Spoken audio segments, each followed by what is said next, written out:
Hello students, एक कैशलॉग class में आपका स्वागत है। आज हम लाए आपके लिए भारत का संविधान भाग 5। इस भाग में संघ के बारे में बताया गया है। यह भाग 5 अनुच्छेद 52 से लेकर 151 तक है। इस भाग को 5 चैप्टरों में बांटा गया है। चैप्टर फर्स्ट के बारे में पिछले वीडियो में हम बता चुके हैं। आज हम सेकंड चैप्टर के संबंध में चर्चा करेंगे। चैप्टर सेकंड में संसद यानी पार्लियामेंट के बारे में बताया गया है, जो कि आर्टिकल 79 से लेकर आर्टिकल 122 तक है। तो चलिए शुरू करते हैं चैप्टर सेकंड।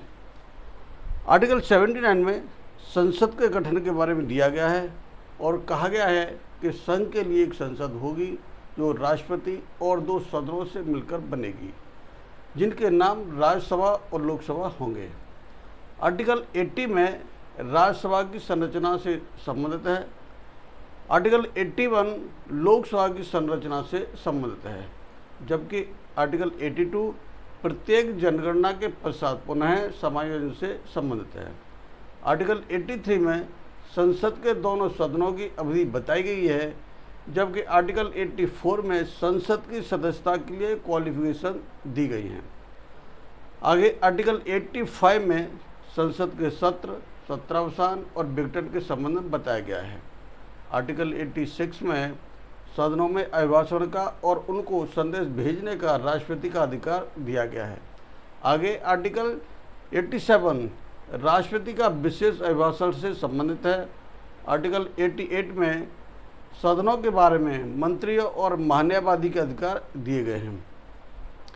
आगे आर्टिकल 89 में राज्यसभा के सभापति और उपसभापति के संबंध में बताया गया है।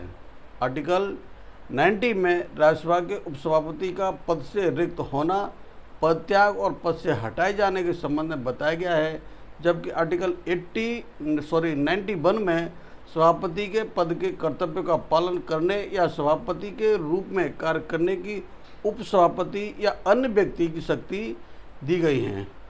आर्टिकल 92 जब सभापति या उपसभापति को पद से हटाने का कोई संकल्प विचाराधीन है, तब उसका पीठासीन न होना बताया गया है। आर्टिकल 93 में लोकसभा का अध्यक्ष और उपाध्यक्ष के बारे में बताया गया है। आर्टिकल 94 लोकसभा के अध्यक्ष और उपाध्यक्ष का पद रिक्त होना, पदत्याग और पद से हटाए जाने से संबंधित है। आगे आर्टिकल 95 में लोकसभा के अध्यक्ष के पद के कर्तव्यों का पालन करने या अध्यक्ष के रूप में कार्य करने की उपाध्यक्ष या अन्य व्यक्ति की शक्ति दी गई है। आर्टिकल 96 जब लोकसभा के अध्यक्ष या उपाध्यक्ष को पद से हटाने का कोई संकल्प विचाराधीन है, तब उसका पीठासीन न होना बताया गया है।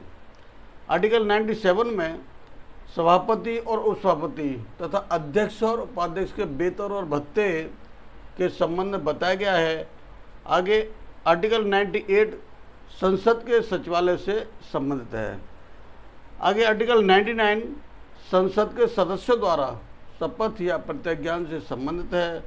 और आगे आर्टिकल 100 में सदनों में मतदान रिक्तियों के होते हुए भी सदनों की कार्य करने की शक्ति और कोरम के संबंध में बताया गया है। आगे आर्टिकल 101 स्थानों का रिक्त होने के से संबंधित है, यानी कि कोई व्यक्ति एक साथ दोनों सदनों का सदस्य नहीं हो सकता। आगे आर्टिकल 102 संसद की सदस्यता के लिए अयोग्यता से संबंधित है। आगे आर्टिकल 103 संसद के सदस्यों की डिस्क्वालिफिकेशन से संबंधित प्रश्नों पर विनिश्चय से संबंधित है। आर्टिकल 104 आर्टिकल 99 के अधीन शपथ लेने या प्रतिज्ञा करने से पहले क्वालिफाइड न होते हुए या डिस्क्वालिफाइड किए जाने पर बैठने और मत देने के लिए साक्षी से सम्मत है। आर्टिकल 105 में संसद के सदनों की तथा उनके सदस्यों और समितियों की शक्तियाँ विशेषाधिकार बताए गए हैं, जबकि आर्टिकल 106 में संसद के सदनों के वेतन और भत्तों के बारे में बताया गया है। आर्टिकल 107 में विधेयकों के इंट्रोडक्शन और पारित किए जाने के संबंध में दिया गया है। और आगे आर्टिकल 8 में कुछ दशाओं में दोनों सदनों की संयुक्त बैठक के संबंध में बताया गया है। इसी तरह से आगे आर्टिकल 109 में धन विधेयक के संबंध में विशेष प्रक्रिया बताई गई है और आगे आर्टिकल 110 में धन विधेयक की परिभाषा दी गई है। जबकि आर्टिकल 111 विधेयक पर राष्ट्रपति की अनुमति से संबंधित है और आर्टिकल 112 वार्षिक वित्तीय विवरण से संबंधित है। आर्टिकल 113 में संसद में प्राक्कलनों यानी एस्टीमेट के संबंध में प्रक्रिया दी गई है। इसी तरह से आगे आर्टिकल 114 विनियोग विधेयक से संबंधित है। आर्टिकल 115 में अनुपूरक, अतिरिक्त या अधिक अनुदान के संबंध में बताया गया है और आगे आर्टिकल 116 में लेखा अनुदान, प्रत्यय अनुदान और अपवाद अनुदान के संबंध में बताया गया है।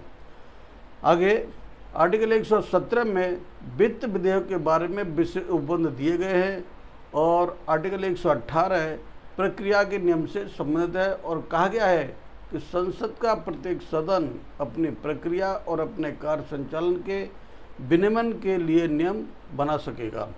आर्टिकल 119 संसद में वित्तीय कार्य संबंधी प्रक्रिया का विधि द्वारा विनियमन से संबंधित है और आर्टिकल 120 में संसद में प्रयोग की जाने वाली भाषा के संबंध में बताया गया है।